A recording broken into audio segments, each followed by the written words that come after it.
咁我覺得佢哋多嘢玩，多嘢食，然之後安全。我 friend 佢又係 Chinatown，又俾人咩即係叫得到，真係係啊，我 friend 話真係，但係我覺得就多啲嘢玩咯，多嘢食。我唔覺得，我覺得嗰個市中心喺度差唔多，你覺得大？差唔多，嗰個火車站係。係啊係啊係啊。佢火車站嘅連商場。係啊係啊。一上去就係。係啊。因為我 friend 佢嗰個 apartment 係 2B 即係我講係千零蚊，就唔係啲。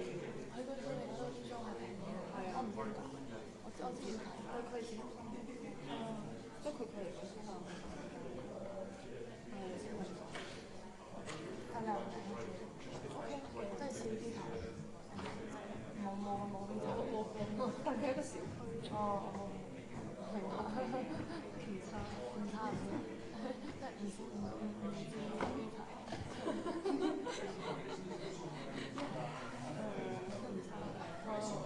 10分有幾多分？OK。都幾大下呢間屋，但係佢話呢間屋就如果你要用嘅話，自己咁樣洗。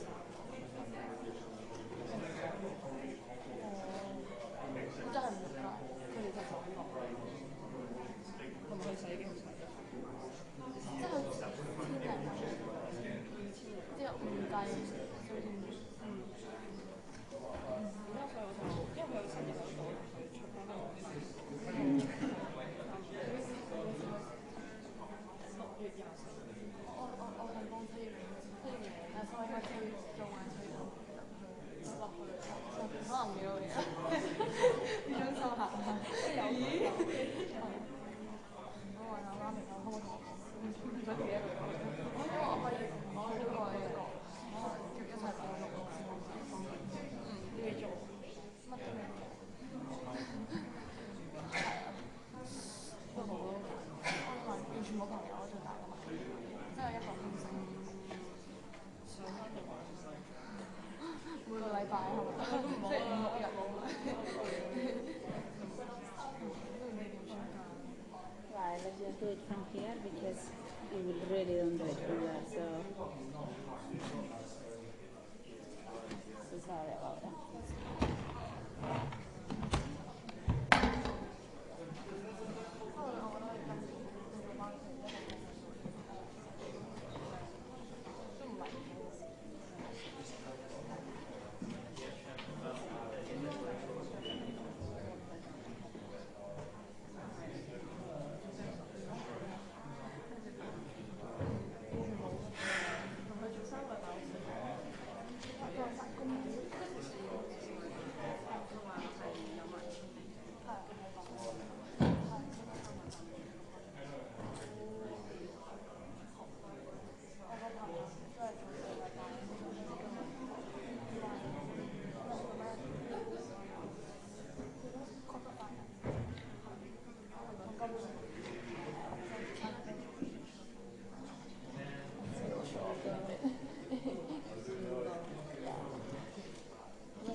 So if you want to put it... Okay, yeah, just put it in my phone. Yeah. Hi everybody. No, like this, so to go from here. So it goes from there? Yeah, okay. Exactly. Hi everybody, I'm April and this is Carmen and we're from BA Economics Society. So just to start with a show of hands, who here does BA Econ or BSE Economics as a degree? Okay, there's more than half of you here, that's good. So we just want to talk a little bit about our society and why you should join it as well. So first of all, we have a lot of networking opportunities, such as our collaboration with Deloitte and Charles Stanley in the last semester. In addition to this, we also have a range of social events, such as Christmas pajama party, as well as the end of year ball, which all of you should come. More details will be out on our social media pages. There are some pictures from our event from last year. You can also meet other like-minded economic students through our society, as well as gain support and advice from first, second, and third year students as well. So after hearing all this, it would be great if you guys could scan our Instagram and LinkedIn pages if you liked our pitch. Thank you so much.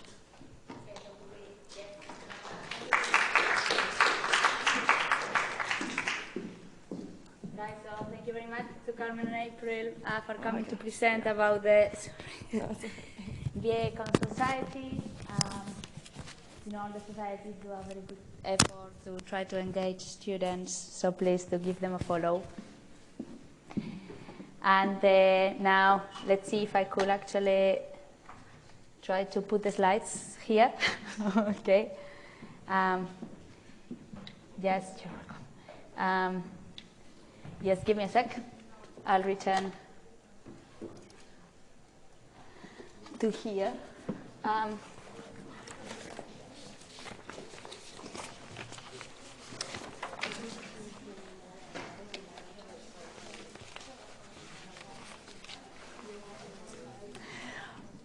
Okay, so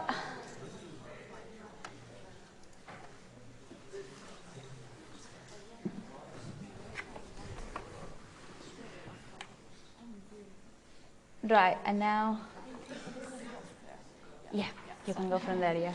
Or you can stay, whatever you want.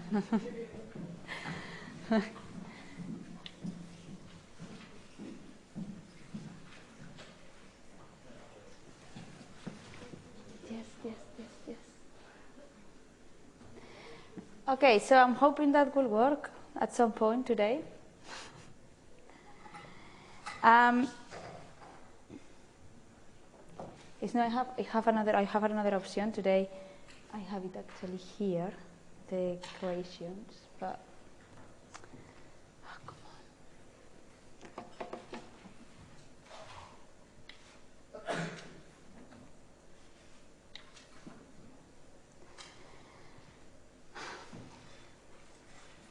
on. Okay, oh yeah.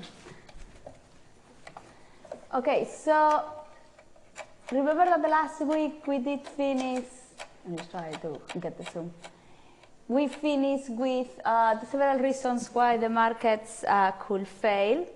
And so we mentioned several. So we come from seeing the Edgeworth box, and we saw the perfect conditions of the market. And we did mention several reasons why the markets could fail, and we said, well, from this week, we are actually going to analyze these reasons. So one of them was uncertainty. And then we said, why is uncertainty one of the reasons why the markets could fail? And we said, well, we assume that efficiency happens, so in both in the consumers and on the supply side, and so the conditions for a perfect equilibrium because, well, there is perfect information, right? And when there is no perfect information, then it could be one of the reasons is because there is uncertainty. And this is what we are going to focus today. So what happens when we have uncertainty? Now, as economists, one tool that we have to deal with uncertainty is expected utility theory. And this is what we are going to learn today. We are going to learn about expected utility theory. And this is the tool that we are going to use to deal with the problem of uncertainty. So before we go into the slides, and actually we are going to see the theory trying to see as many examples as we can, but from a theoretical point of view. Okay, so we will see how we buy a car insurance, how we play lottery, and so on. But we are going to try to see a very simple example. So we are actually going to focus now in here. I will upload this example, okay, and everything that I'm going to write here, but it's not in the slides. I will upload it separately. So I will upload what actually we're going to write here. So, for example, a way in which sometimes we make decisions, so imagine that you have to decide which restaurant to go to, and you are between two options, or I don't know, you're going to the cinema and you don't know what movie to go to, and then one way to deal with this uncertainty could be to flip a coin, yeah? So if you flip a coin, then,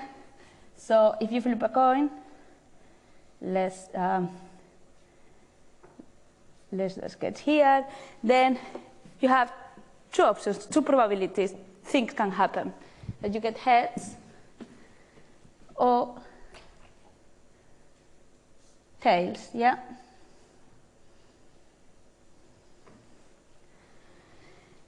Now, assume that now I tell you, okay, I'm going to flip a coin, and then if we get heads, then you get, whoever I'm betting with, you get 125 pounds. But if, okay,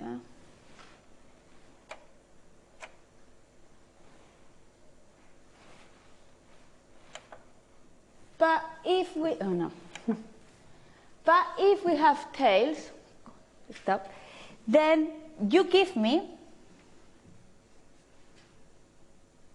sorry, 100 pounds. And by the way, the money that you have in your pocket right now is that 100 pounds. Okay, so when you enter the class, you have 100 pounds. You just believe me on this. I don't care if you have 100 pounds, okay? So if you lose, so we flip a coin. If we get tails, then you give me that 100 pounds. If get heads, then you get 125. So the 100 pounds that you have plus the 125 that I will give you. Right, so my question now is, would you take the bet? And then you tell me, well, I don't know, you have to think about it, yeah? And then there are several things that you may want to calculate here, you may want to think about it, okay? So how do you deal with this decision? So the way, so if, for example, in this example of the coin, okay, so we're going to see how to deal with this decision. Then something that we could calculate is the expected value of the bet, okay? So for example, let's calculate this. Let's go and see what will be the expected value.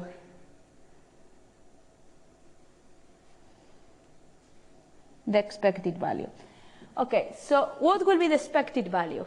Well, the expected value is gonna depend on the probability of winning or losing times the money that you will get if you win or lose. So here the probability of winning or losing, it's, well, in principle, if the coin is not rigged, it should be 50-50, yeah? So what's going to be the probability, so the expected value? It's going to be the probability of winning times the money that you will get if you win, plus the probability of losing times the money that you will get if you lose. So this will be, you have 50-50 chance of winning or losing, so will be the probability to win will be 50, 0.5 times how much you get if you win is 125, plus the probability of losing, which is 0.5, times how much you lose. If you lose, is 100, and this is negative, okay, because it's minus 100, so minus 100. And this will be, in pounds, 12.5. So see that in reality you have a positive expected value. But as consumers, okay, you just don't care about your expected value. As consumers, what are you going to care about? About your preferences, your utility. So what's the utility that you get for that expected value? And what's the utility that you had with that 100 pounds that you came in? What's the utility that you will get if you win the 120? Or what's the utility that you get if you lose the money? Okay? That is the main part. So you do care about the expected value, but you care about the expected value compared to the utilities, to all the utilities that all the possible outcomes will give you. Yeah? And so there are two concepts that are important here. One is the expected value, but the expected value tells you nothing without the expected utility. So the expected utility, which is the second important concept,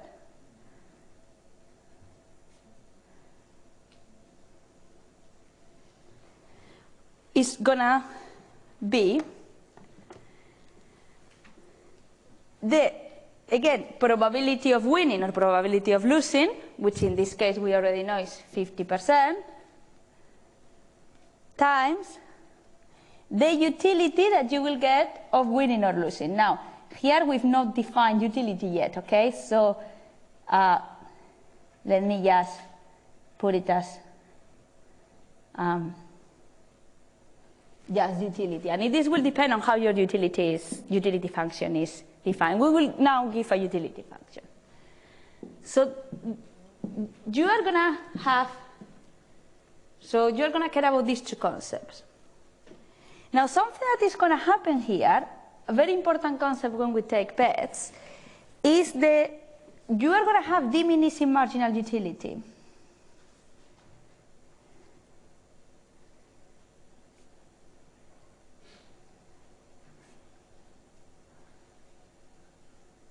This is, of course, a generalization, but normally what is going to happen is that your utility is not going to be linear, okay? So, meaning what? Meaning that you will have more loss in utility from losing money than the gain in utility from gaining money, okay? If that makes sense. So, yes, gaining money will make you happy, but from a certain point, losing money will make you even more unhappy, okay? And that's normally the rule for almost everyone. It's going to depend on your preferences toward risk, but most of the consumers are going to be what we call risk adverse, okay? Because they will be more unhappy of losing than how happy will be of winning, probably because of the consequences that this will have in their lives.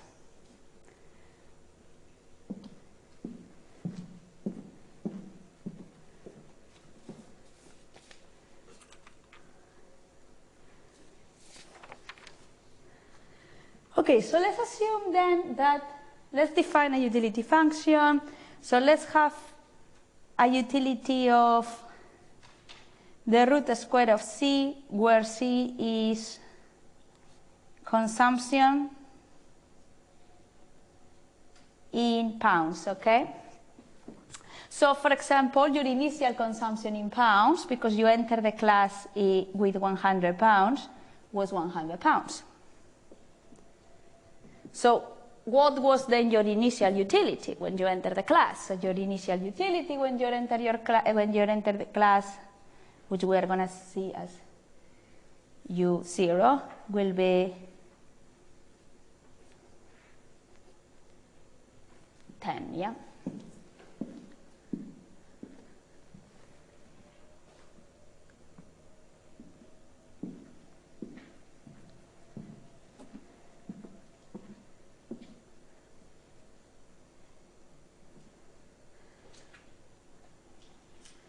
So then in the case of the coin bet, the utility of winning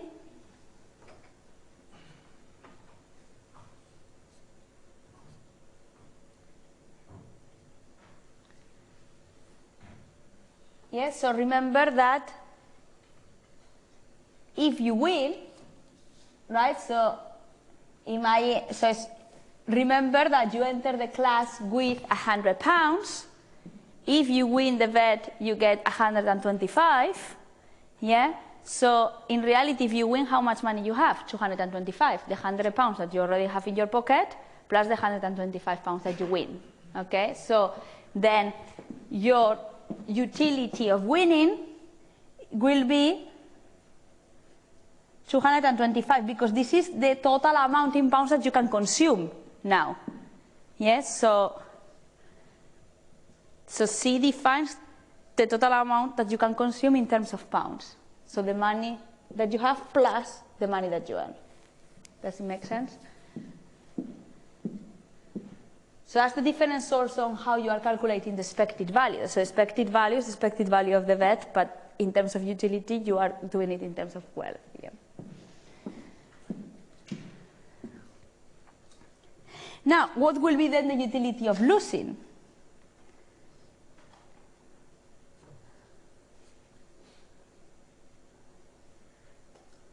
So see the utility of losing. You were coming into the class with £100, but if you lose, you have to give me the £100. So then you have 0. Okay? So it will be the root square of 0. That's your utility of losing.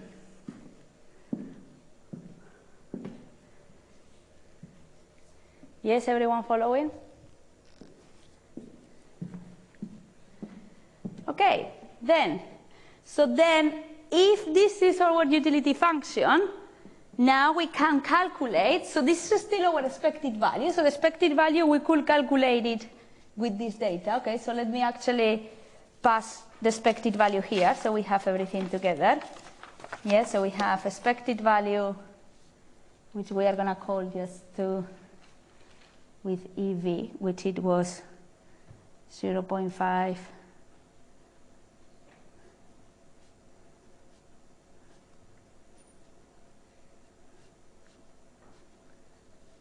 Yeah. And now, what we have is the expected utility, which will be the probability of winning times the utility that you will get if you win, yeah, which has just reason, plus the probability of losing times the utility that you get if you lose, 0.5. Sorry, 0.5, no, 0.5 is the probability, that is the root square of 0, yeah? This is 7.5.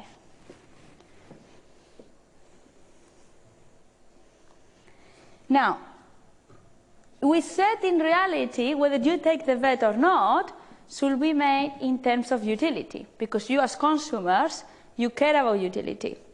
Now, whether you are risk-averse or risk-loving, we will look at it depending on the expected value and the expected utility.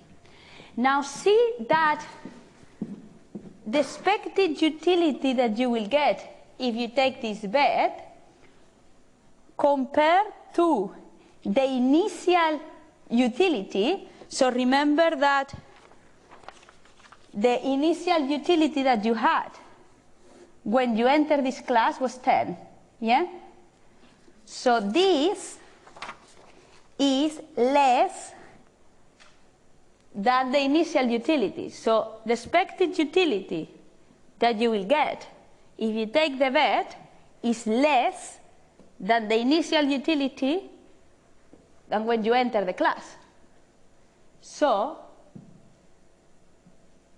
in terms of utility, you shouldn't take the bet. Yeah?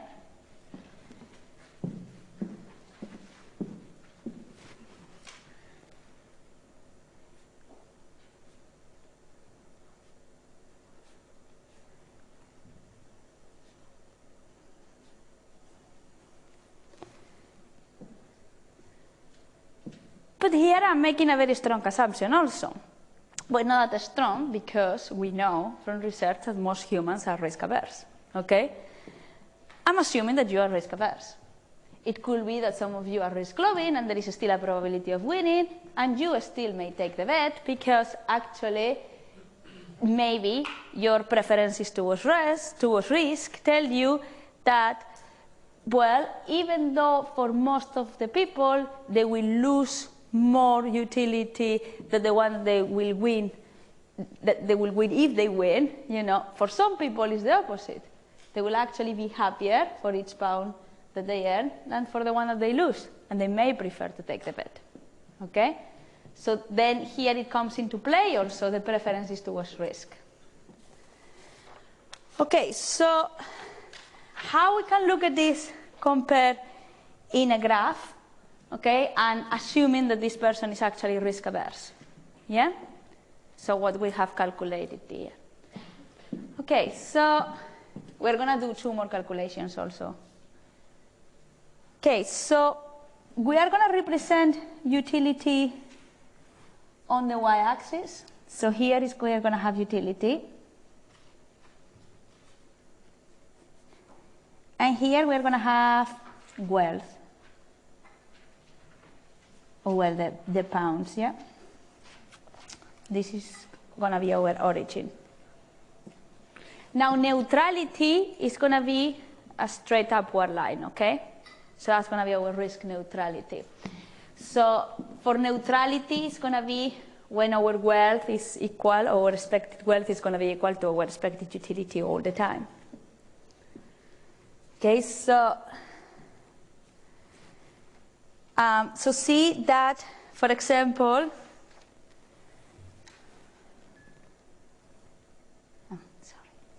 okay, so for the expected utility 7.5, yeah, then the expected wealth was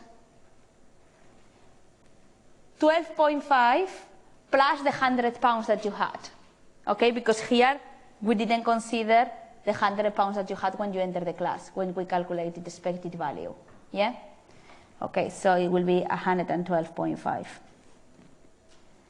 Now, from 0, and then total wealth is 225, yeah? And the 225, if you calculate the utility that corresponds with this, so the root square of 225, the utility that gives you is 15. So I'm doing this just to calculate risk neutrality. So this should correspond exactly with 125, okay, if this was perfectly well calculated. So this will be risk neutrality.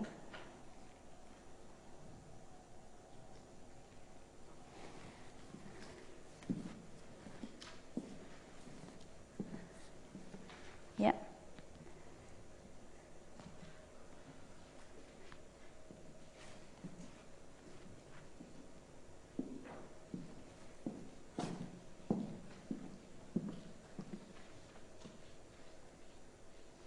So when each pound that you add, okay, gives you exactly the same amount of utility when you go moving, right, across the diagram, right, in the same proportion.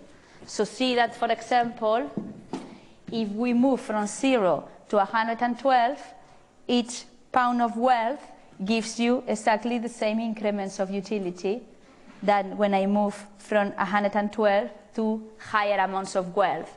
It goes giving me exactly the same increments of utility. Yeah, that's why it's risk neutrality. Now when we compare it with risk adversity, you will see. And then also risk loving. Right, so risk adversity is going to be something like this. So see, what happens here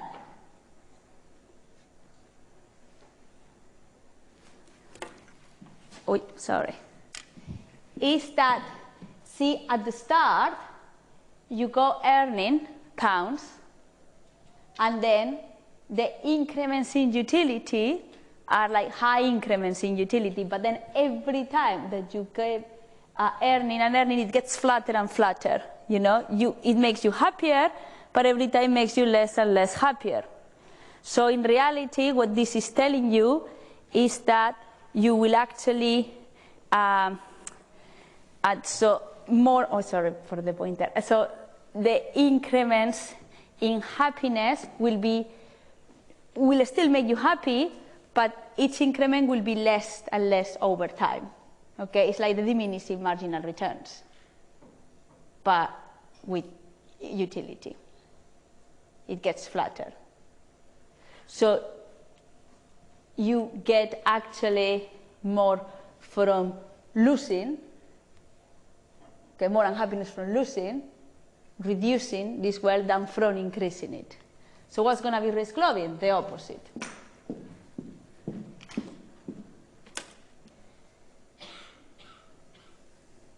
We are going to see several times this graph today, yeah, with several examples.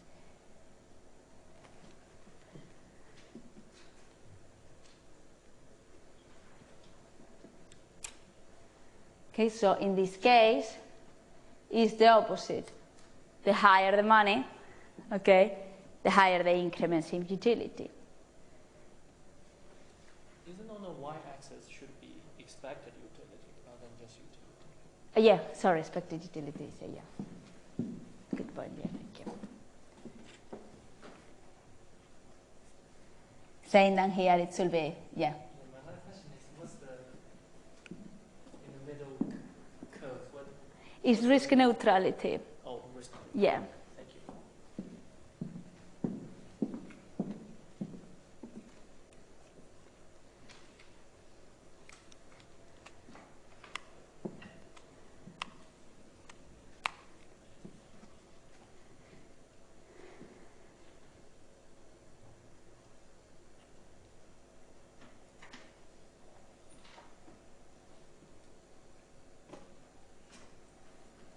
Okay, so if you are, for example, so this person, assume here we said, well, you shouldn't take the bet based on utility if you compare it to your initial utility. And I said, well, we know from research most people are risk averse. So it's fair to assume that this person is risk averse and then we shouldn't take the bet. This is, of course, an assumption, okay, I'm making here.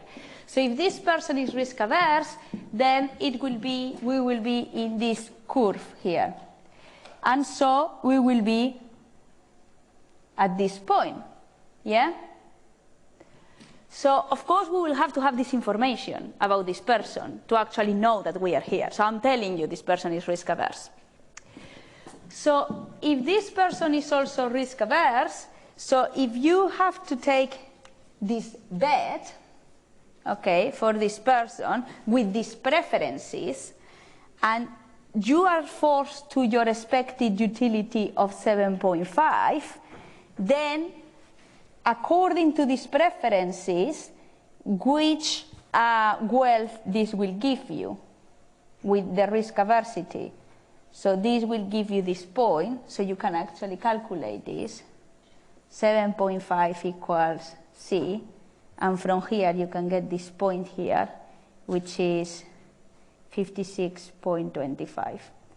And what is this going to be useful for? Because one question that we can ask this person, or I can ask you when you come into this room, if you are risk averse, is, for example, how much would you pay to get out of the bed? Okay, so how much you will be willing to pay? So I force you to take the bet. Okay, how much would you be willing to pay to get out of the bed? Of course, this is not much amount of money, okay, high amount of money, but it could be that it's a big amount of money. And then, well, if a person is really risk averse, then a straightforward calculation that this person could think of is like, well, the initial wealth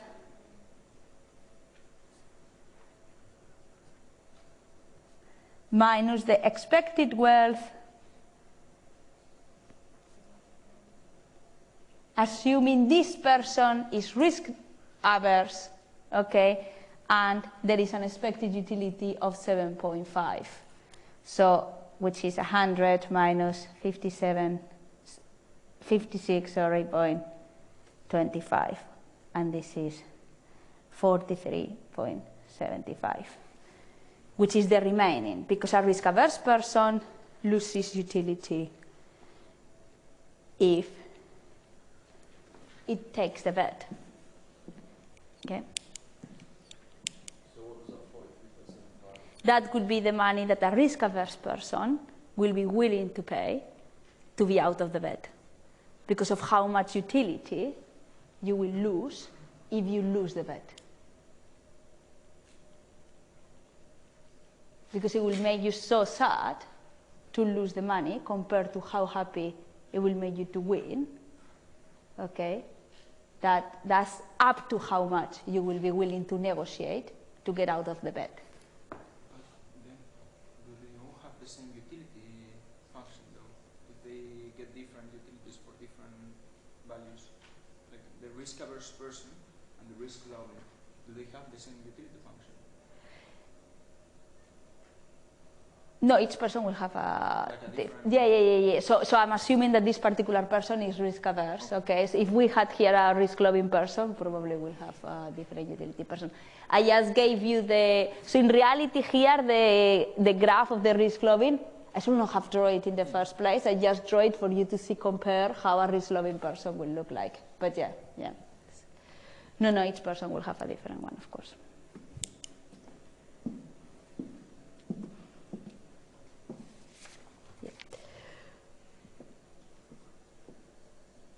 Okay, so another, for example, common question, but then I'm going to just throw you the question, okay? And then when I upload this exercise, I will actually just leave the question there and you can try to calculate it, okay, by yourself. Is following this exercise is like, now imagine that tails, so let me just, tails you lose 100 pounds, heads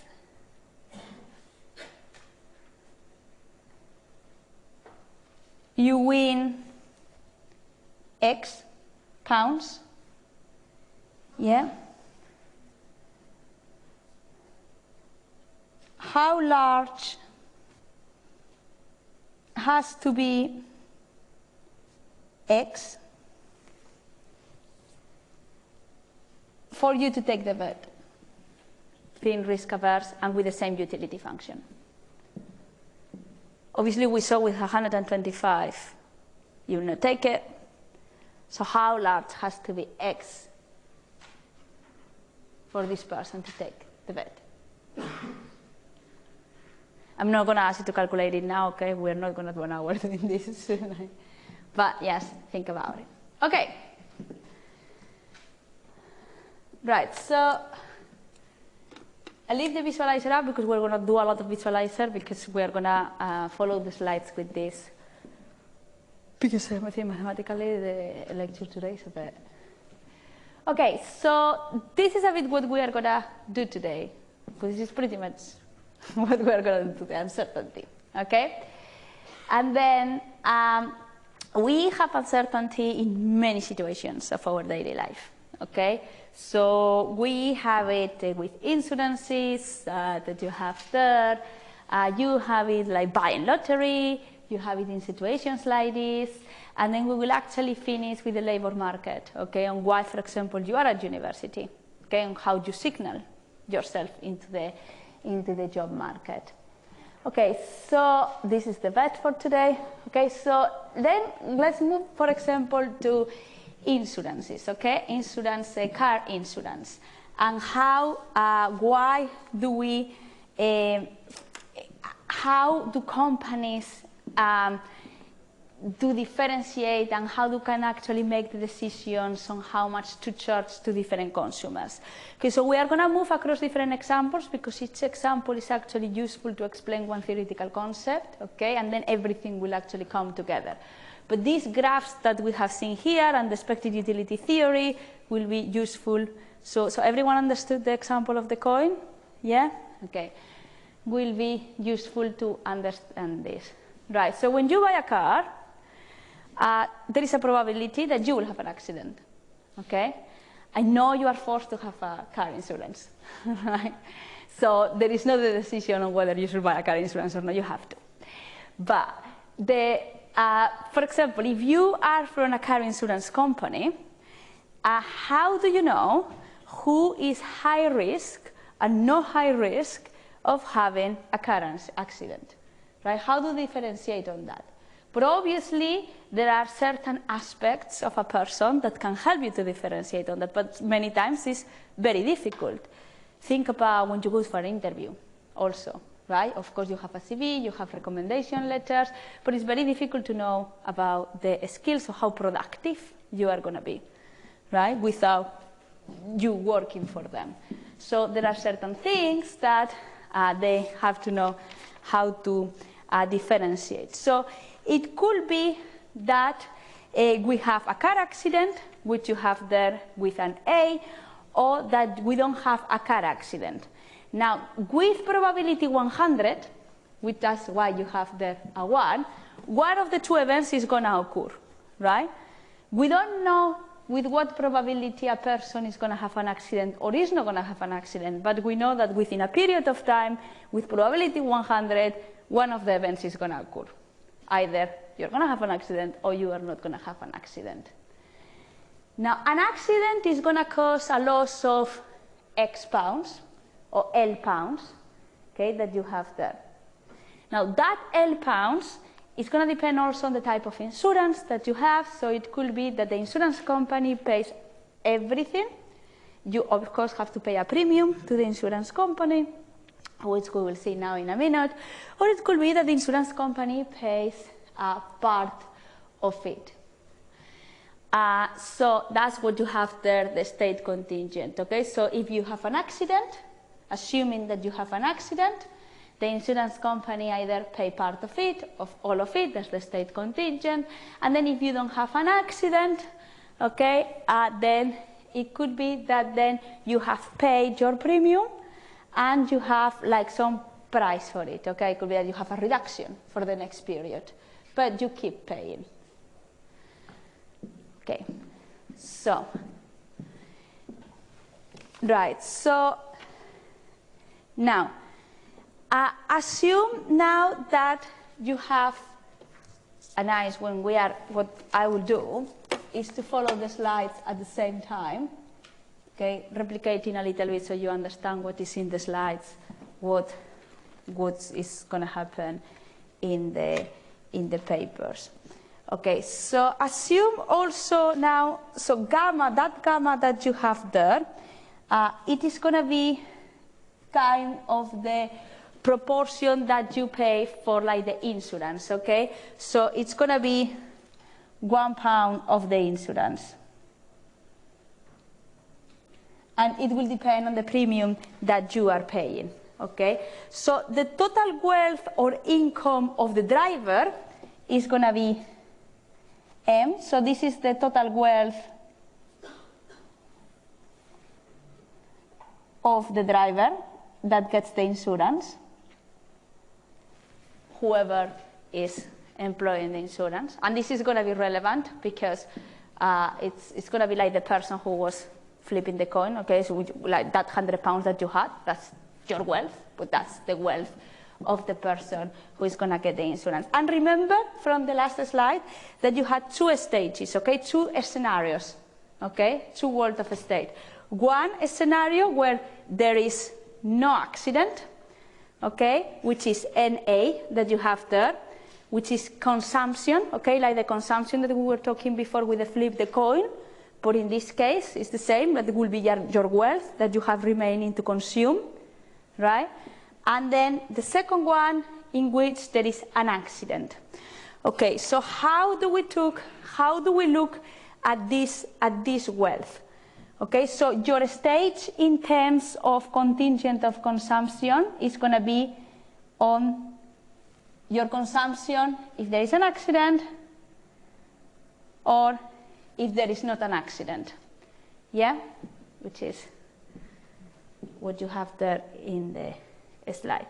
Now don't worry for now about the 17th and the 20th because that are examples, okay, of pounds and whether there is an accident or there is not an accident. Okay. So, okay, if you don't buy the insurance, yeah, so imagine that without an insurance, right? So if you don't buy the insurance and you don't have an accident, I know in this country it's an obligation to buy the insurance, okay, but don't worry about that. So if you don't buy the insurance, then your consumption is M, which is, so let's put here no insurance. Yeah? You don't buy the insurance, then your consumption is your wealth. Yeah?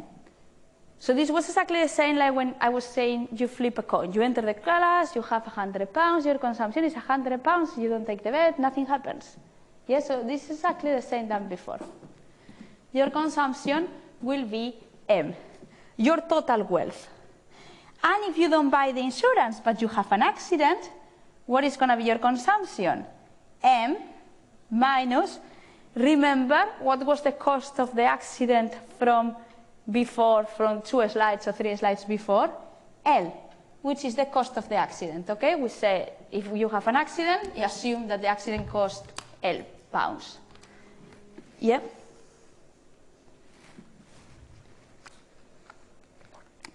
So this if you don't buy the insurance. But what about if you get the insurance?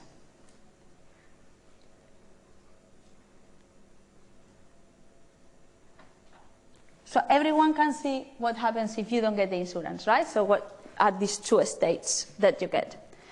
Right, if you get the insurance and you don't have an accident, then your consumption will be your wealth. Let me follow with the slides. Don't worry about the slides because we're doing exactly the same, okay? So don't worry, I know there's a lot of maths, but we're doing the same, yeah? It will be your wealth minus, okay, this gamma that we say, well, is a proportion for each K of the insurance that you get. So basically, K is the pounds that you pay of the insurance, okay? Gamma is the proportion of each pound that you spend in your insurance. So this is the premium of your insurance, basically, what they call the insurance premium, okay?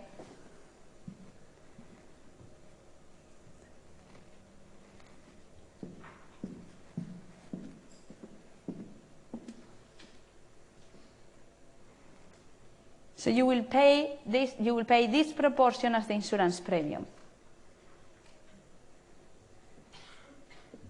£1 of the accident insurance cost. Okay. So by the way, we are assuming here, of course, because we love to make assumptions, that the insurance companies will expect 0 profits. Okay, so it's fair, the insurance company, for this to work, right? So what will happen then is that their problem with this probability gamma, the insurance company must pay exactly this K while receiving K with probability 1 minus gamma.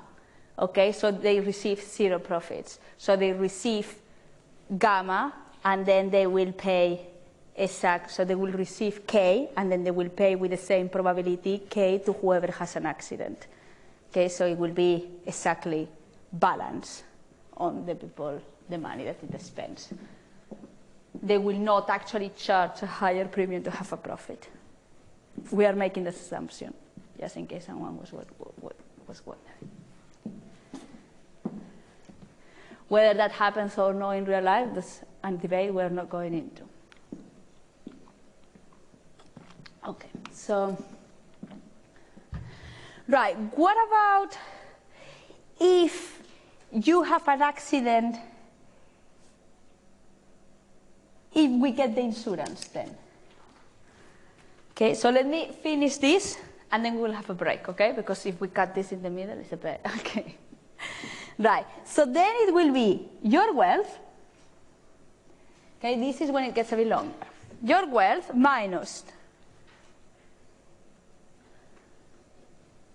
cost of the accident,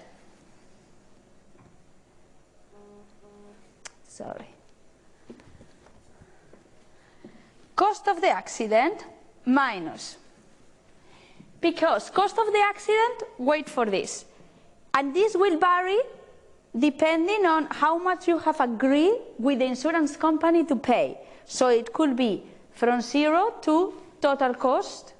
Okay, well, total cost is never going to be agreed to total cost. Okay, it could be third party or whatever. But It will depend, it will vary on your actual contract, okay, with the insurance company. And here we don't have information for that. Okay, minus, okay, the premium that you have paid to the insurance company, okay, plus the K that the insurance company will give you back, okay? So whatever it costs you, the accident to you, that nobody's covering, minus the premium, plus whatever the insurance company gives you. Yeah? So we are trying to get here all the costs together. Now, if you rearrange this a little bit, you should get, just so we go also similar to what you have in the slide, which you have there. Yeah. And then here you can solve for K.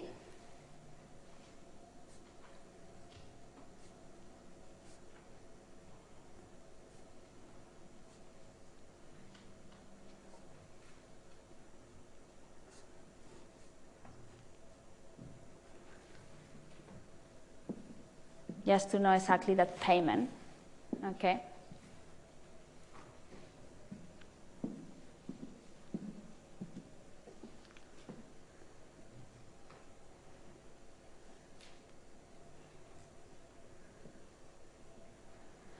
And now here what we are interested to know now is what is the relationship between this state contingent between having an accident and not having an accident. Why? Because if we come back to this graph in the slide, what we want to know is the state contingent, which is what I said before, the state of the world, okay, for the insurance company, between having an accident or not, is the state contingent budget constraint.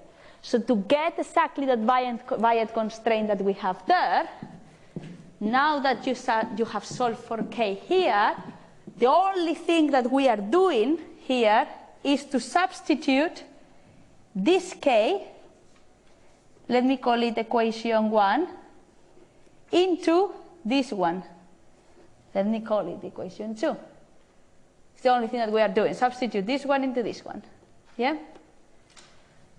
So if we substitute 1 into 2, remember this is recorded, so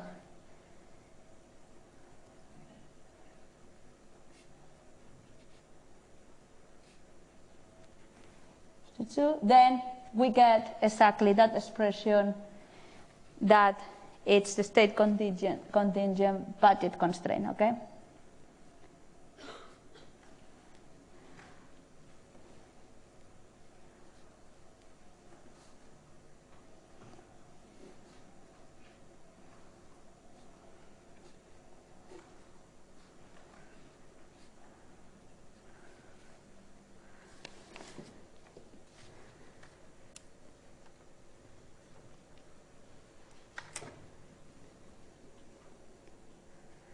Now, as a consumer, what your decisions are going to depend on whether to get an insurance or not.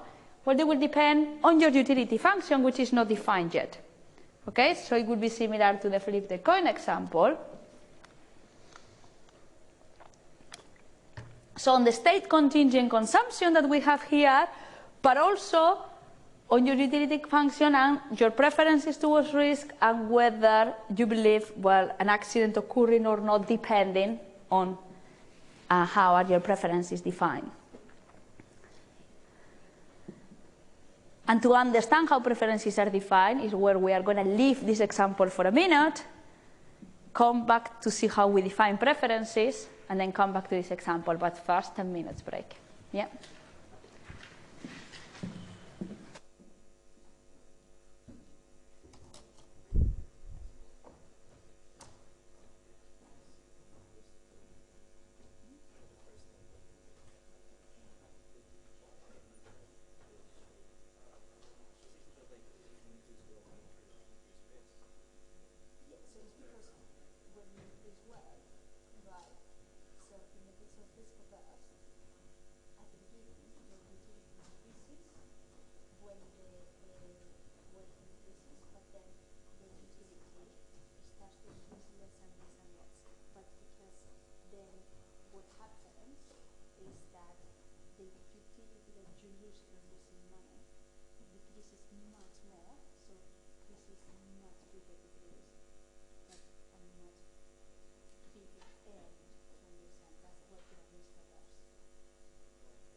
one it's Risk loving.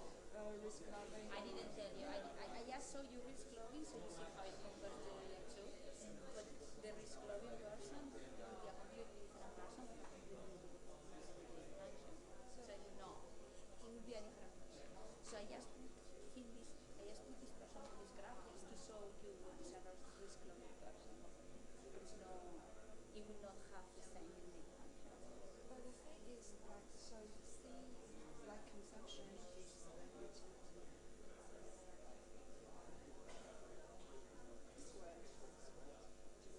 The consumption is But like the diagram was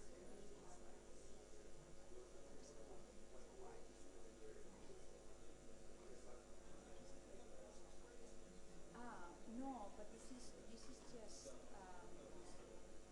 so this is no so this is expected utility that he would get compared to well.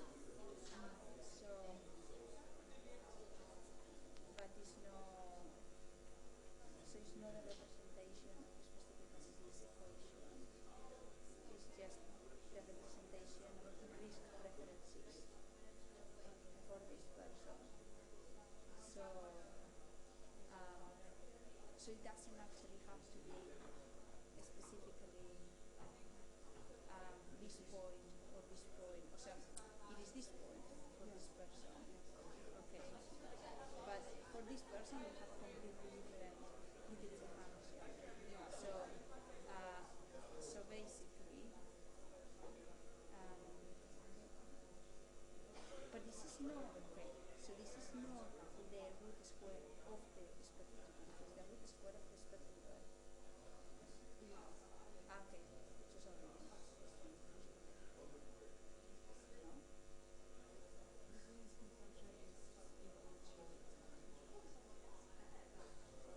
No, one second.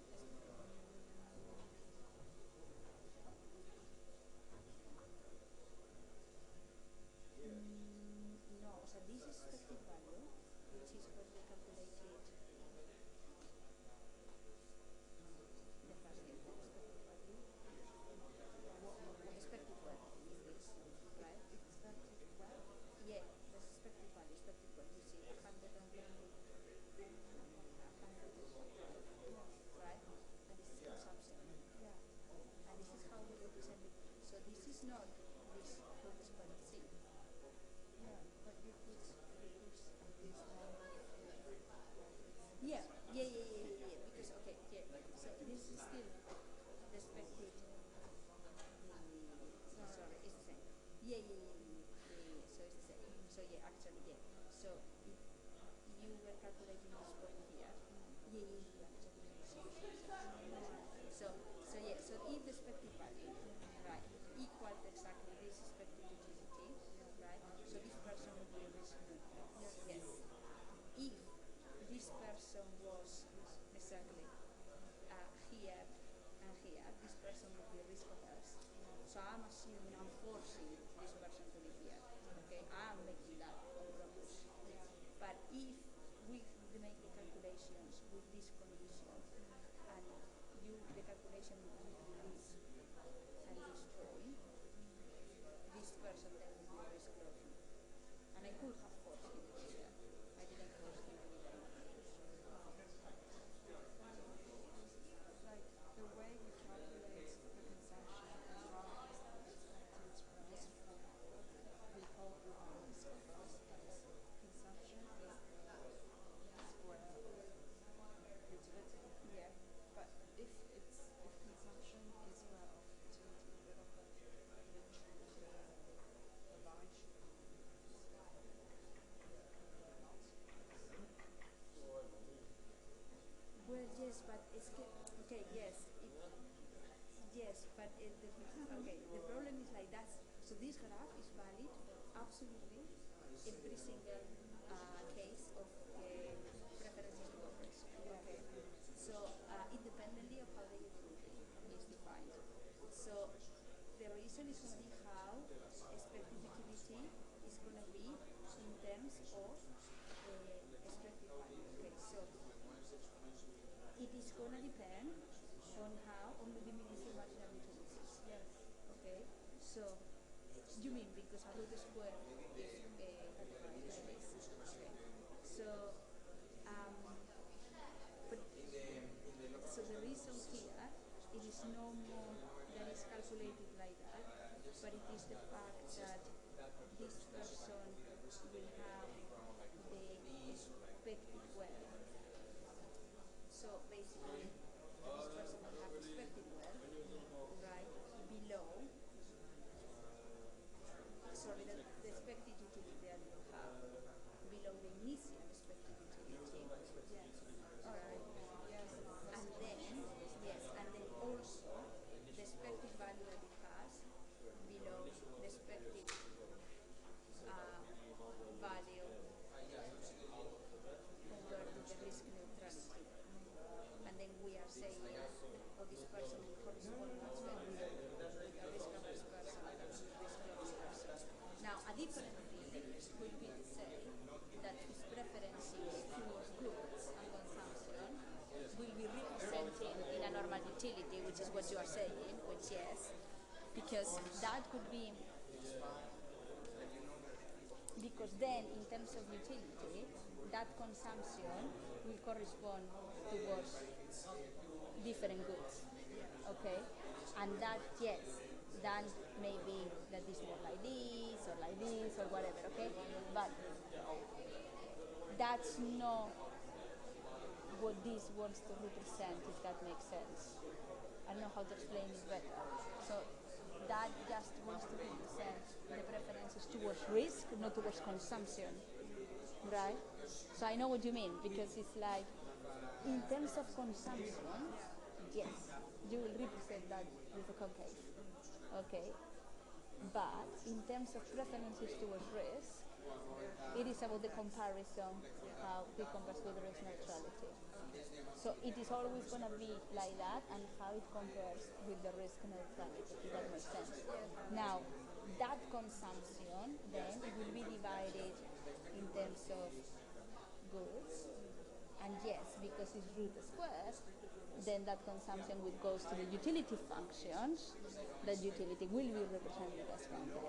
Does it make more sense now? Yeah, but I'm still a little bit confused. Can I get back to you tomorrow?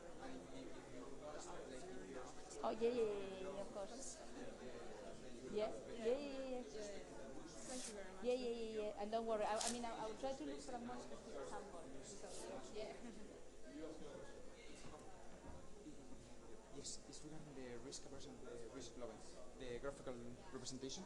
Yeah. Because it was saying like in the case of the risk averse, it seems it may be logarithmic function. In the case of the risk log, I don't know if it's the graphical representation, but it was saying that no matter what, there will be some exponentiality in there. So it would be, maybe it's not as easy, or maybe it is to identify risk averse people, but by looking at the utility function, so that we be able to have an idea whether they are risk averse or risk logger. No, okay, still, this is the same question I have. So why is how the utility function, right?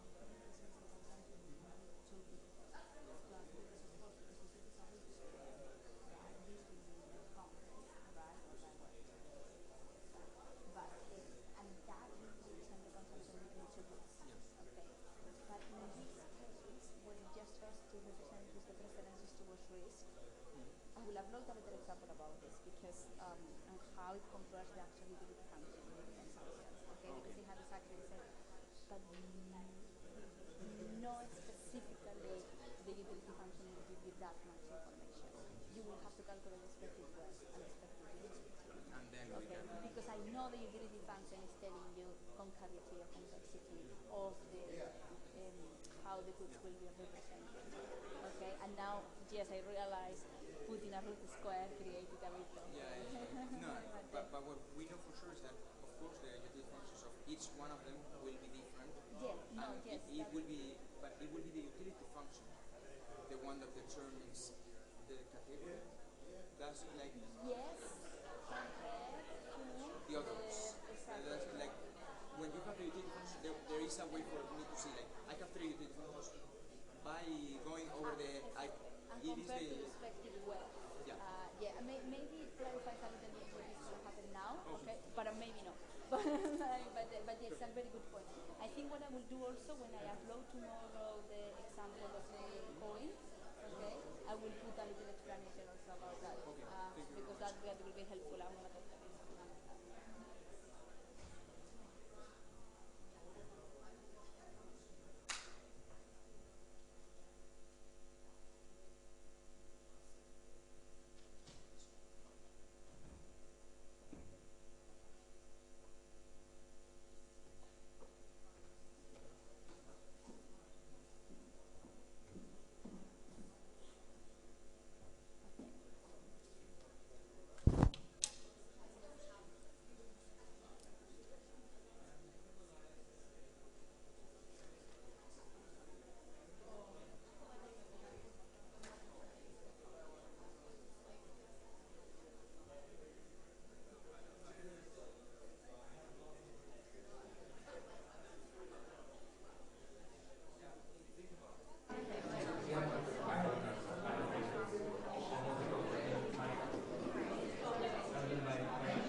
Okay. Okay, so let's continue. So let's do another thing then to explain preferences. By the way, tomorrow morning, because now after the lecture I will not have time to pass it, but tomorrow morning when I upload the example of the coin, okay, I will also add a note about how the definition of the utility with respect to consumption, okay, because it created a little bit of confusion, the fact that consumption was defined as a root square, okay, but it's not the same, the utility with respect to two goods that with respect to consumption, but I will add a little bit of note of that, and now we are going to see another one, but actually that was a very good point. So, okay, so, right, so let's then come back to the definition of risk aversity and risk loving and risk neutrality. Let's see if we can clarify a little bit more on that, or we will solve it tomorrow. So, similar to the example that we saw with flip a coin, we can think about buying the lottery. Sorry that in this case it's in dollars, but it is actually also to be a little bit similar to follow on the example that you will see also on the book. So, with the reading that you have. So imagine that you have to buy lottery, which is also quite, well, something that you may have done in the past, okay? And assume that you know that you will know that you may win $90, which is the maximum price that you can win in this lottery, okay, with a probability of 0.5. So with 50% probability you will win $90, and with probability of 50% you will gain 0. Okay, so would you then buy the lottery? So this is actually similar to the example of the flip the coin that we saw at the start of the class. And then you kind of already know more or less what to do. Okay, so now we can actually start by calculating first expected utility. Okay, so here also is actually telling you it's not defining a utility function. Okay, for example, it's just telling you directly the level of utility that you will get. Okay, so see that is actually telling you, well, okay, the probability of winning is giving you all the data already. So probability of winning is 0.5. Probability of losing is 0.5. If you win, you get the maximum price, which is 90. If you lose, you get 0. Yeah, you get 0. And then the utility, if you win, is 12 units.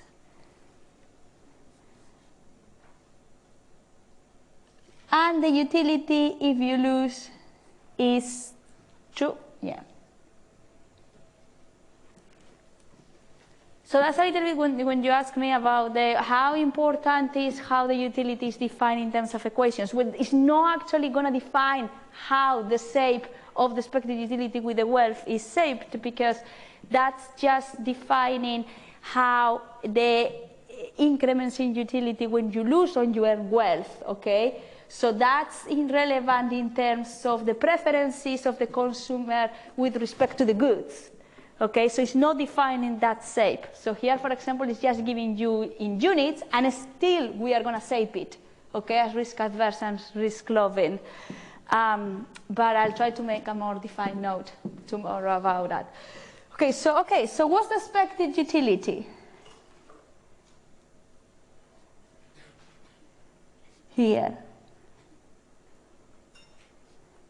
So the expected utility here, well, let me actually a little bit more technical. The expected utility of getting 90 or 0, which is actually how you will see written in the books, okay? So it will be 0.5 times the expected utility if you win, plus 0.5 times the expected utility if you lose.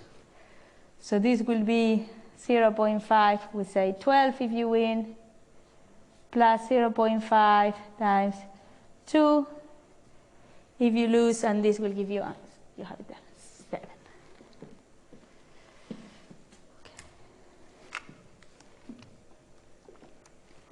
And the second concept that we already know how to calculate is expected value, okay, or the expected wealth that you earn.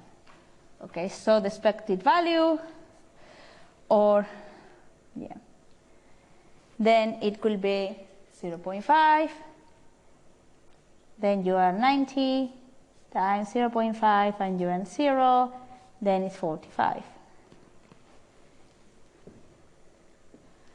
And then would you get the lottery, and this is going to depend on your preferences towards risk. Okay, so let's go directly to the graph. Let's actually come here to see risk neutrality. Okay, so there are 3 definitions, so 3 different preferences towards risk, okay, which we have already seen, and now we are going to see them graphically. One is that you could be risk neutral, okay, so we already know that risk neutrality is going to be, so if you get the expected value of 45, it's going to give you exactly the expected utility of 7 units. Okay, that's what is defining me risk neutrality that we saw before. So this is risk neutrality. Now, if the expected utility of 45 units is higher than this 7, so let me come back 1 second so you see it in the graph that we did with the coin. Yeah, here. So, yeah. Okay. So,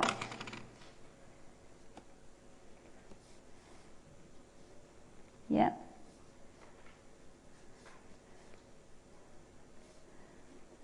So that could be, yeah, the difference.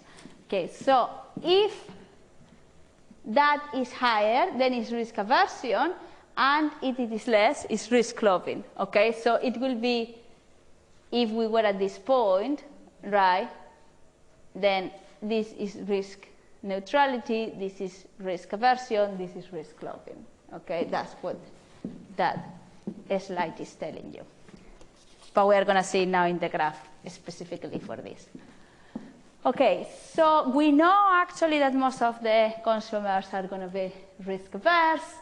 Okay, so see that, for example, for this specific 45 that you have here, then what we have is 45, yeah, and then the utility is exactly 7. Now, we cannot calculate, so we don't know exactly what will be the utility for 45 exactly at the risk aversion, okay? Because we don't know the definition of the utility function for this person, right? And we are not, I mean, we're assuming that it's risk averse, but if if we were assuming it was risk-loving, then we will have a risk-loving line here, and then we will have to calculate exactly this point. So this is when you were asking me, but is it actually important, the definition? Could we actually know by the definition of the utility function if it is risk-loving or risk-adverse? No. Okay, here I'm actually drawing the equations exactly in the same shape, and I don't have a definition. Okay, so that is not actually representing me that, if that makes sense, but yeah. So, but if we were here, if this utility of 45 was here, then this person is risk averse. If we were here, this person is risk loving.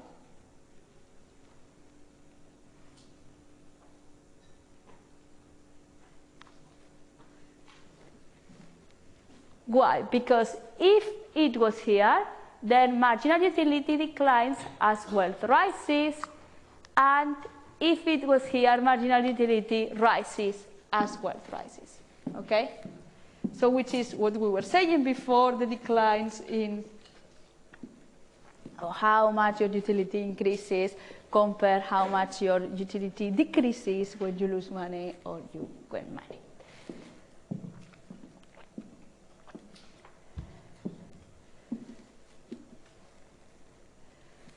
Okay.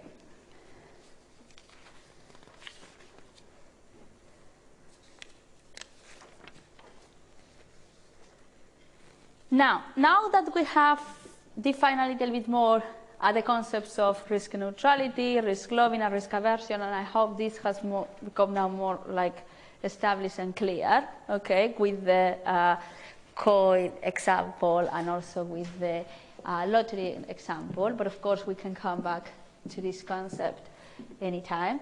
Okay, so now we can actually come back to the car insurance, and we are going to see then with the car insurance how important then is going to be the preferences towards risk when deciding whether it would be better to take the insurance or not and how much to pay for this.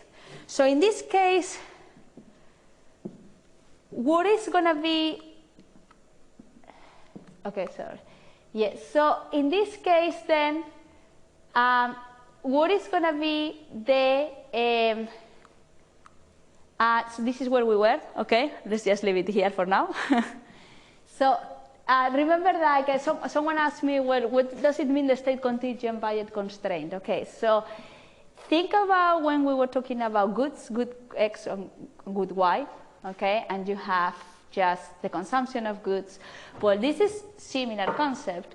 You are here either consuming, either to have an accident, not having an accident, okay? But it's similar concept to that, okay? So you have here two state of the world, so two possible scenarios that can happen, okay? And basically, this is like just how you call the relationship between them is like the budget constraint, okay? That's why it's similar to the budget constraint concept, is how it's called. Unfortunately, I didn't make this concept, so I cannot give you a better explanation than that, okay? But it's how it is called in the theory. Okay, so, and then this could be the endowment bundle. So everything below this budget constraint, okay, everything below, these are affordable plans for you within your wealth and giving also how much it will cost to have an accident, okay, with everything that is defined. So all that green area is affordable plans within your wealth. So in this case also, what is going to be relevant? It's going to be relevant the substitution between goods. So it's also going to be relevant the marginal rates of substitution, okay, between the different goods, and this is where it comes here. So the indifference curves. Why? Because here is when it comes relevant your preferences towards risk, okay? so your utility functions. And this is when it's going to become relevant, the definition of your utility. Yes, here, yes, depending on how your utility is defined, okay, your utility functions will be shaped one way or another. And your utility is going to be a function, in this case, that will depend on your preferences towards risk, and that could be like the consumption of having an accident or not, okay, under quotations, because that could be your preferences towards risk, okay. Now, the slope of your utility functions, remember this was defined whether the probabilities of having an accident and not having an accident, okay? This is exactly the same than the slopes that you calculate for the marginal rate of substitution. So this will be the marginal utility of having an accident over the marginal utility of not having an accident. We could actually go through the whole proof of how this is calculated, but now, you know how to calculate marginal utilities. You've seen this proof before. To be honest, I'm not going to ask you for it, and I don't see the point of spending the next 30 minutes doing a proof. Okay, so that you know how to calculate the marginal utilities. I'm more than happy to do it if you want, but I think we're a little bit on time constraint here. So, okay, so don't worry about it. Okay, so then, what is going to be your optimal consumption or your optimal point of consumption on what type of insurance to get? Okay? Well, then is when not just this Bayes constraint will come into place, but also the utility functions, which could be your preferences towards risk that will come defined by that utility. And obviously, same properties apply. Yeah? The farther away from the origin, the more preferred, they cannot cross, they cannot be thick, and so on. Okay?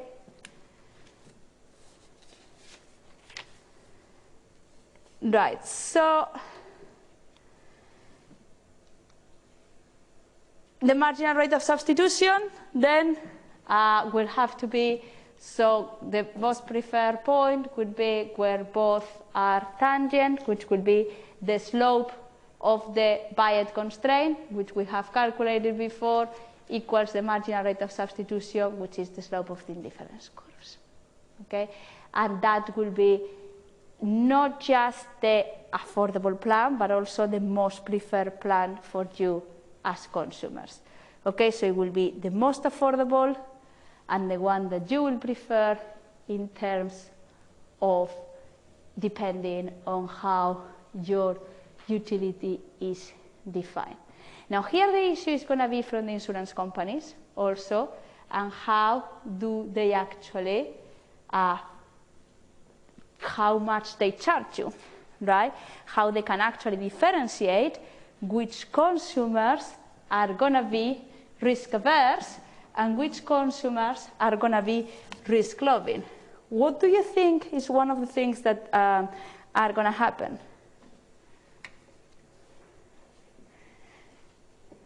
By the way, something that that has to happen is that these ones are equal, because if they are unequal, then obviously you are not in your most affordable preferred plan. But it could be that then, for example, the insurance company is making a profit, okay? So it's overcharging you. And remember that we say we are assuming that they are breaking even, so they are not making a profit, okay? So that shouldn't happen in a competitive equilibrium. So we will not be in a competitive equilibrium if that happens.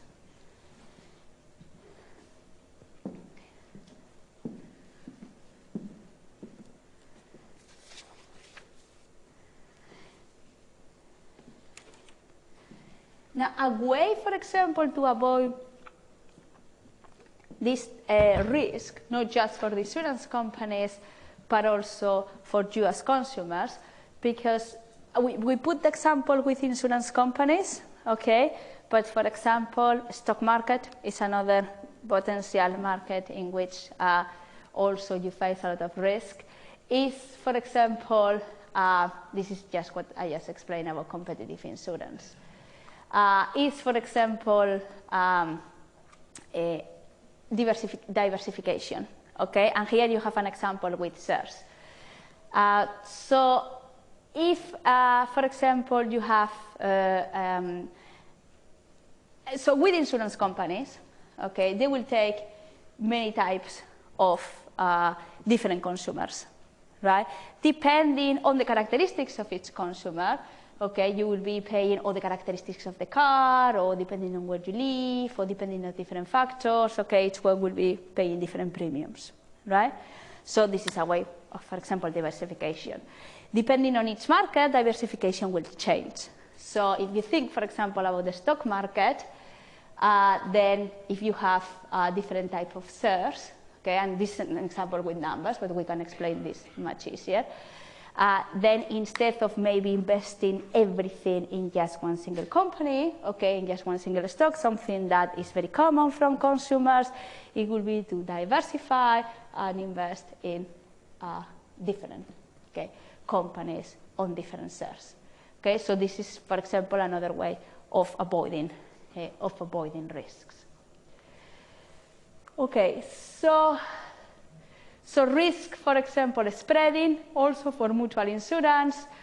So imagine that you have 100 risk-neutral people, each independently risk a £10,000 loss.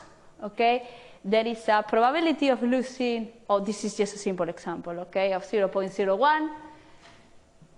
Each person has an initial wealth, total wealth, okay, of 40,000. With no insurance, that's the expected wealth. So if the probability of losing is just 1%, and you lose 10,000, right? So 99% the probability of you continue with your initial wealth, 1% probability that you lose the 10,000. Okay, this is the expected wealth with no insurance.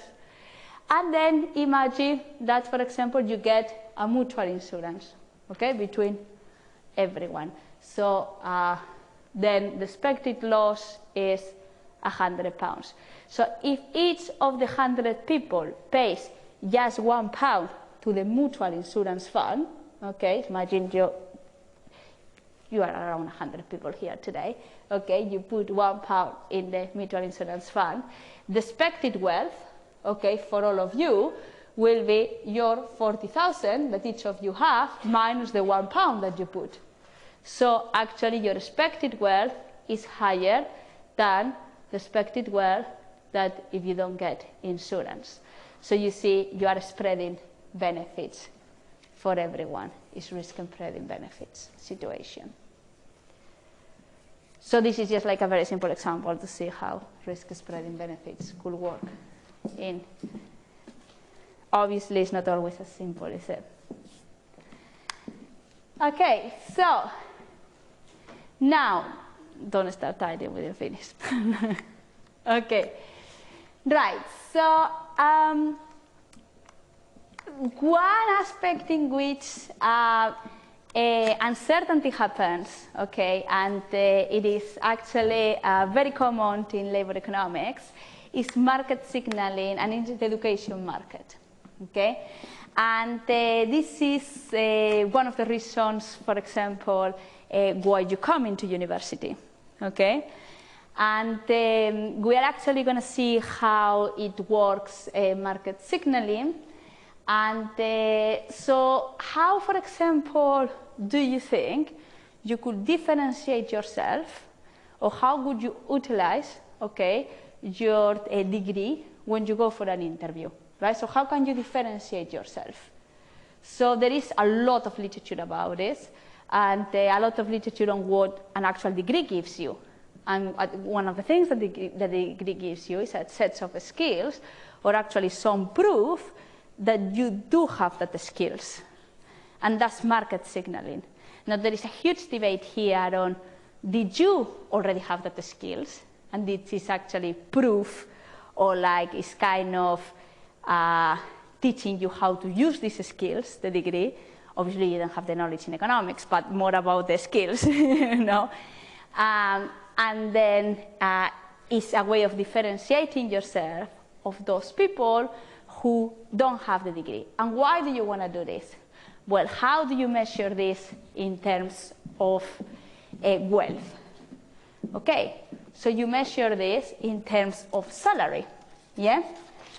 So then let's assume that we have two groups of people.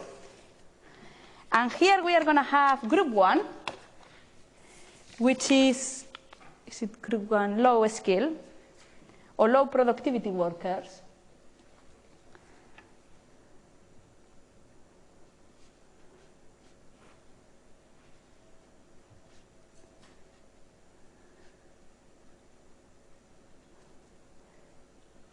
And group 2,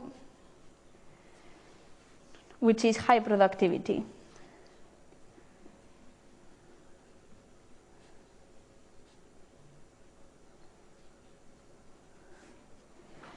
Now the problem is that, believe it or not, an employer cannot differentiate between low productivity and high productivity just because of your name, okay? It needs some proof. But even if it does an interview to you, even within your group, right, it's going to be very difficult to differentiate who is high productivity and low productivity, okay? So, and why is this so relevant? Because a high productivity person will actually produce higher revenues to the firm, okay, than a low productivity person. So in reality, if you think in terms of marginal revenue and the salary that you should get, a high productivity person deserves a higher salary, right? But how could you offer a higher salary if you don't know who is the high productivity person? So if you cannot differentiate between them, what do you think is going to happen? What is going to happen that both of them maybe offer a pool equilibrium, right? An intermediate salary. Now, this is really good for the low productivity person because then it will get a higher salary than the salary that otherwise would be offered, but this is very bad for a person who is high productivity, okay, because will deserve a higher salary. Okay, so you have there, for example, as an example, that assume that the group 1, okay, the low productivity people, so workers will be employed by competitive firms whose products sell for £10,000 and who expect an average, so all of them are expected to work an average of 10 years. Okay, low productivity people are expected to earn 10,000 a year, high productivity 20,000 a year. Okay, and then this is the total expected earnings. Okay, more or less is how much this firm expects them to earn on that number of years. So see, we actually could set up this problem using a table. So we have two types of workers.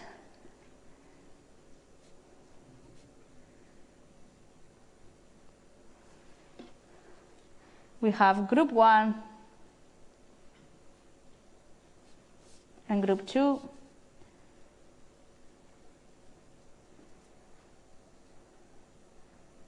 Low productivity and high productivity.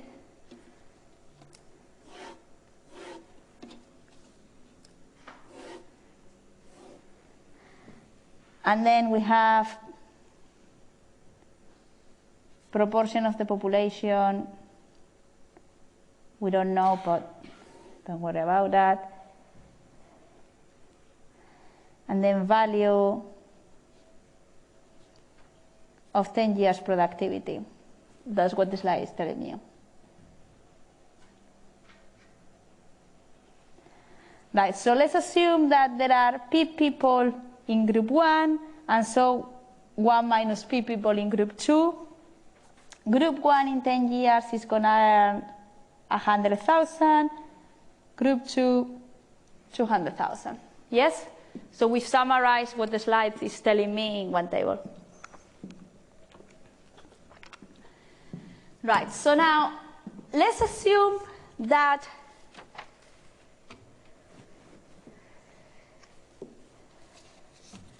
first we have a pooling equilibrium. What is a pooling equilibrium? So that the firm doesn't know how to differentiate between productivity, levels of productivity. Okay? So I come, you come, I don't know how to differentiate between high and low productivity. Okay? So the first thing that we have is a pooling equilibrium.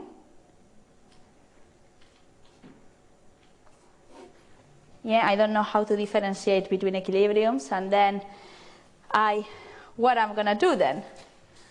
Okay, so how much I'm going to pay? So the pay then is going to be, well, 100,000 to the group 1 plus 200,000 to 1 minus P,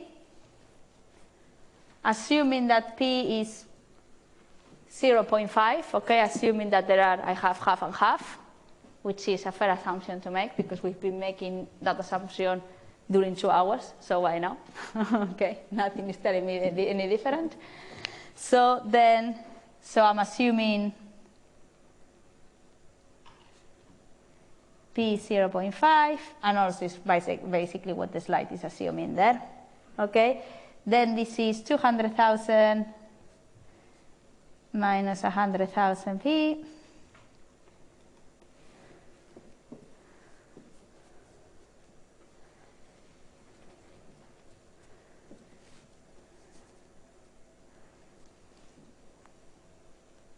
And then if you calculate here, this could be 15,000, so it's the midpoint salary. Okay, divided between 10 years, 150,000 divided between 10 years. Sorry. So the midpoint will be 115,000 divided between 10 years, so 15,000 a year. So basically, what the firm is doing, right, it will just calculate the midpoint between the two salaries. And then I divide it between the 10 years just to calculate the yearly one. Okay. So now what's the problem with this? Well, if you have low productivity, this is fantastic. You earn 5,000 more than you were expected. Okay. If you are high productivity, well, you better do something. Okay, to say to this person, no, listen, I'm high productivity. I don't want this. And what you are going to do, you're going to get education. But how many years of education are you going to get? You may not be 20 years, okay? So that's the question. So then the question is that if Y is years in education, is how many years in education? Because then if it is just one, maybe low productivity people says, well, I also get this year on education, okay? So there has to be a specific number of years in education. That is exactly the number of years that is going to be relevant.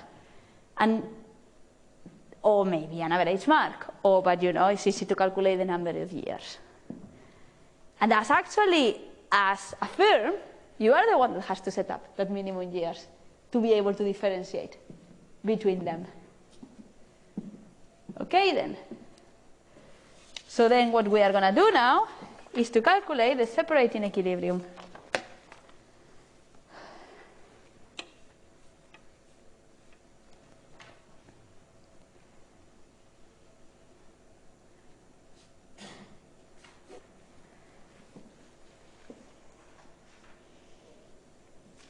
So basically, if a worker has at least, let's call it Y star years of university,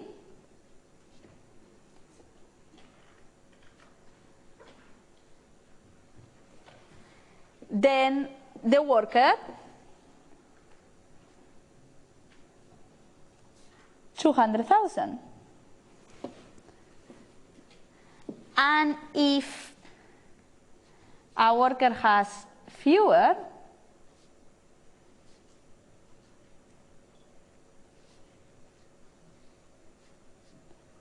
years of university, then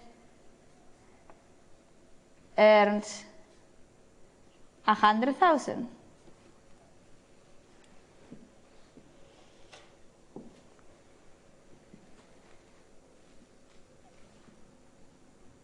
Now it's going to be in the slides that this is going to be between 2.5 and 5.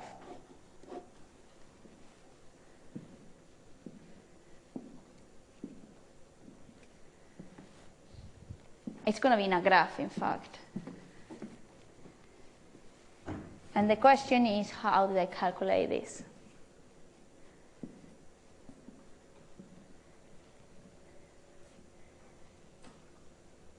And you have 1 week to come up with the answer.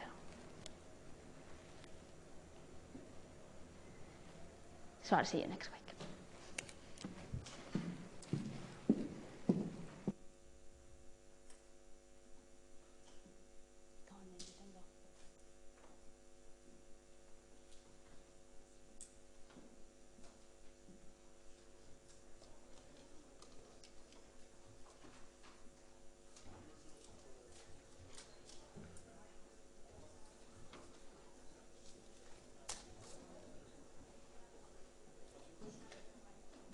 You know here, when you did the table, you did the average wage got to 15,000.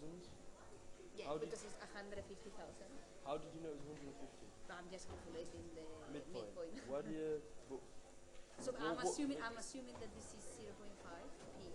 Okay, yeah. So then, why do you take 100,000? And what is 200,000 and what is 100,000? In terms of calculating the midpoint. Oh, okay. So 200,000. So if you go to the slide.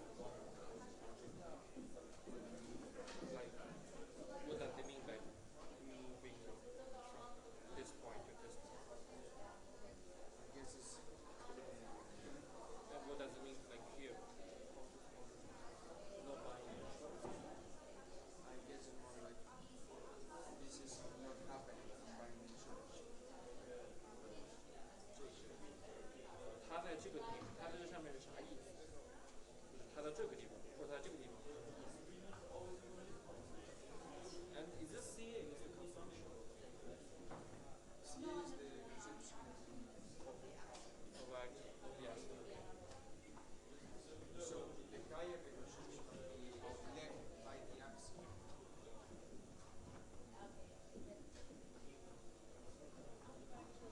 My question is, because you know we can like we can just at different point on this budget constraint, right? What does it mean by this? Like for example here or here? Yeah. Like moving along, what does it mean? Moving along what does it show? So exactly the same that many like five constraints. Yeah. Okay. So everything is affordable. Yeah. Right. Now which point you live will depend on your preferences towards so how How much money you put on? no how much money you put on no how much prone you are to have an accident. So for example How you much may- probability of it? exactly. So how much so for example you may be a quite risk-averse person in terms of consumption towards risk, if that makes sense. Okay? So I may have both of you as clients, right? And you may be a person that takes a lot of risk. So in reality you may be more prone to go at a higher speed or like more reckless type of driving, okay? So you may be more towards the bulk, okay, of the utility, of the right constraint, and you may be more here, okay? Or you may be more in the center. So the accident probability is right? Yes, yeah, kind of consumption of type of accident, and so that's why I did the comparison of think about this like good one and good two. But Okay. this is from whose point of view? Because for example, this As risk a consumer. lobby, but then the insurance is facing a totally different model because he's willing to pay less, but I want to charge him more if I Exactly. knew it. Exactly. Yeah. Exactly. Yeah. So the insurance company needs to try To find out. come exactly find a model in which figure out this, and then the problem is like what is going to happen. There is going to try to find a way in which it has to balance risk for all of you. So it needs to figure out this for you, for you, for you, for you. Okay. So what's going to happen?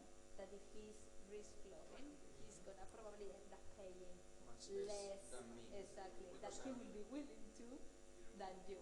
Because the company, the only way they can to actually get the funds is to overcharge people like me to Exactly. get insurance. Yeah. Insurance people like Yeah. me. Otherwise, they wouldn't get insurance at all. Yeah, but then he's probably gonna be more willing to try to get like everything, absolutely everything covered, right? Yeah. And And then if when he has an accident, it's gonna be a higher loss, and they have to Exactly. find a way to Yeah.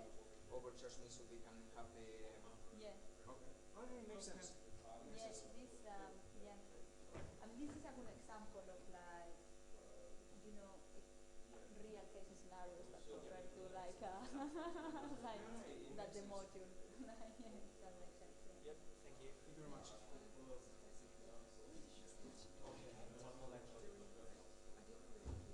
That when I upload the flip the coin example, I will make a note on like the utility function for that.